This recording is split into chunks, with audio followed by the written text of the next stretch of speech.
Hi everyone. I've just finished working on a couple of chalky veneers and I've got some scraps left over.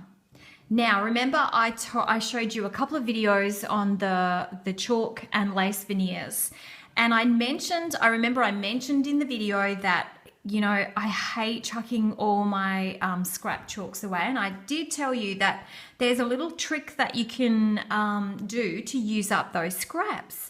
So while I had everything set up and while I had my scrappy page set up, I thought I would do a really quick video on how to use them because it's really cool and really funky.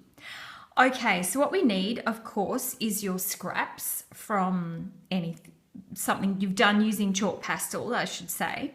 I'm just using some white clay, and I'm using a Kato clay for this one, but any clay would work fine. And look, I'm just using white. You can use, kind of whatever color you want to try with your chalks, that's fine. I'm also going to need a knitting needle, and I've just got a little brass tube here that I'm going to use to increase the thread hole of my bead once I've got it going. I will also need my gorgeous little acrylic sheet or perspex sheet or whatever you've got on hand. So let's have a look. I'm just going to move my tile out of the way because I want to have access to my scrap chalks that are on the work surface here. Now I've got some of the white clay, and look, you can see mine's pretty grubby. I'm actually not going to stress about that. I really don't care. And bit of black in there, don't care about it. All I'm going to do, I'm just going to roll it into a bit of a ball shape, and then I'm going to grab actually I will just pull this over here so I can show you this bit. I'm going to just roll it flat like this.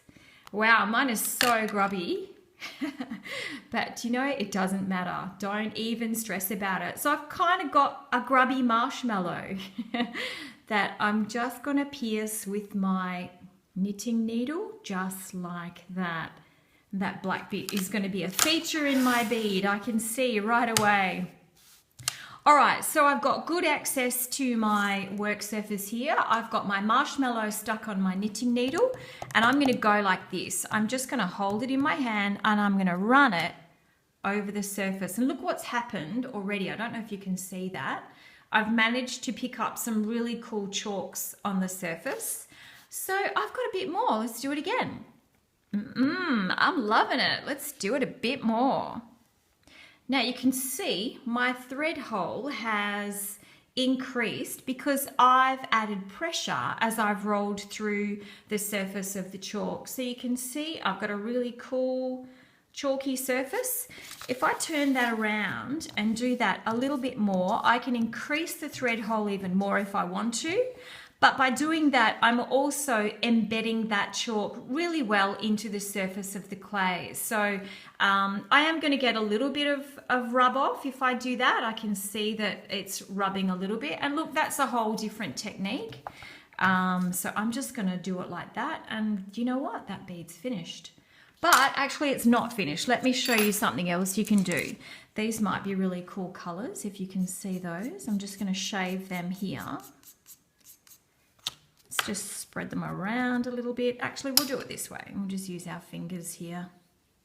Just be careful when you're holding your bead. Of course, I really just don't really stress too much about these. I love the fact that you can see I've got a little bit of blue in there. Do you know what? Doesn't matter. I'm not stressing.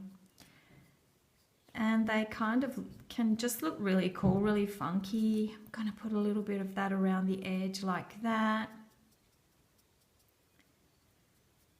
Now, of course, this is chalk pastel. So once this is baked, sorry, I just need to concentrate. Once this is baked, you are going to need to seal the surface.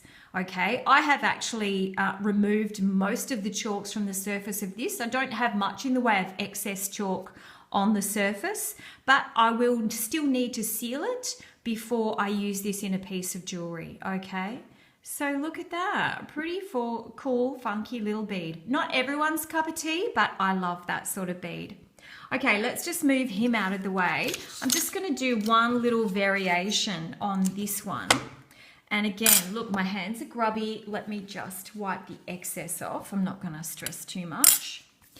All right, into a round ball. I'm going to just flatten it. I know I'm out of screen here, but you'll see what I'm doing when I come back in. So dirty marshmallow. Again, not stressing about the dirty marshmallow. If you've used up all the chalks on your surface, then you know what? Just get a few more and put them on. And you know what? You can actually use whatever colors you want. Let's add a bit of yellow in there as well. So you could kind of go a bit crazy moving my tile. So I've got access here. And I'm going to roll it through the surface. So I've got this one here. Now I'm going to move that well out of the way. And I'm going to bring my tile in. I'm going to work on my tile now. So what I'm going to do now, I'm actually going to roll like this. I think I want a little bit darker in there. Some more. Oh yeah, that's cool. Okay, so can you see my thread hole is getting bigger? And it's actually big enough to pop this one through now. So this is what I'm going to do. I'm going to roll it and roll it, and I'm applying pressure while I'm doing this. Can you see my thread hole is getting bigger? See how much bigger my thread hole is now? Let's just wipe that bit off. Let's go a little bit more.